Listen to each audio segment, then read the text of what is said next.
সুপ্রিয় মৎস্যচাষী ও দুধকম আসসালামু আলাইকুম দেশ ও দেশের বাইরে থেকে যে যেখানে বসেই আজকে আমার এই ভালো মানের দেশি শিং মাছের পোনা ভিডিও দেখতেছেন।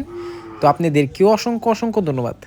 তো চাষি ভাইরা দেখেন মাছগুলা আমরা কত সুন্দর ডামে রেখে ট্যাঙ্কির থেকে আমরা শাওয়ার খাওয়ার পরে কিন্তু ডেলিভারি দিয়ে থাকি। দেখেন এই মাছগুলা আমরা বিশেষ করে পানি ছাড়া কিভাবে ওজন দিতেছি। অনেকে চিন্তা করেন যে আমরা কি মাছ মাপার ক্ষেত্রে অনেকে পানি দিয়ে থাকি আপনাদের, যে কারণে মাছ থাকে কম পানি থাকে বেশি। দেখেন আমরা পানি ছাড়া এক নেটে রাখছি, পরে কিন্তু পাল্লা দিয়ে মেপে কি সুন্দর বালতির ভিতরে দিতেছি, বালতির ভিতরে কোনো পানি নেই। অবশ্য আমরা কিন্তু এভাবে ডেলিভারি দিয়ে থাকি। তো আজকে কিন্তু প্রায় 10 থেকে 15 হাজার মাছ ডেলিভারি দিব। দেখেন আমরা ডেলিভারি সিস্টেমটা কীরকম। আমরা কিন্তু প্রথমত মাছটা কত সুন্দরভাবে টালি করে পরে কিন্তু গণনা করে দেখি কতগুলো আসে। অবশ্য পরে কিন্তু আমরা কেজি হিসাবে খালি মাইপা ডামে বা অক্সিজেন প্যাকেটে দিয়ে থাকি।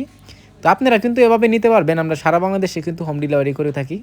তো চাষি ভাইরা আপনারা যদি এই মাছগুলো নিতে চান তো অবশ্যই আপনারা ফেমিল মাছটা নেওয়ার চেষ্টা করবেন। যে মাছটা দেখতে পারতেছেন বড় সাইজ, এই মাছটা কিন্তু ফেমিল মাছ। দেখেন এই মাছগুলো যদি আপনারা নেন অবশ্য অতি তাড়াতাড়ি কিন্তু আপনারা বড় করতে পারবেন। দেখেন কত সুন্দর পানি ছাড়া কীভাবে আমরা মাপ দিচ্ছি। প্রায় 2 কেজি কাউন্ট করতেছি, কাউন্ট করে আমরা কিন্তু মাছটা বালতিতে বা ডেগে দিয়ে থাকি। দিয়ে পরে কিন্তু আমরা ডামের মাধ্যমে বা অক্সিজেন প্যাকেটে আমরা কিন্তু সারা বাংলাদেশে হোম ডেলিভারি করি। তো চাষি ভাইরা আপনারা যদি এই মাছগুলো ক্রয় করতে চান তাহলে আমাদের ভিডিও স্ক্যান নাম্বার টাইটেল ও ডেসক্রিপশন বক্সে নাম্বার দেওয়া আছে, নাম্বার সংগ্রহ করে আমাদের থেকে 2025 সালের সকল মাছের পোনাই ক্রয় করতে পারবেন। তো চাষি ভাইরা আমার চ্যানেল যদি নতুন হয়ে থাকেন অবশ্যই নিত্য নতুন ভিডিওতে চ্যানেলটা সাবস্ক্রাইব দিবেন পরবর্তী ভিডিও দেখার জন্য। আর যারা দিয়ে আছেন ওদেরকে অসংখ্য ধন্যবাদ। আজকের বেশি কিছু বললাম না, এ পর্যন্তই। খুদা হাফেজ।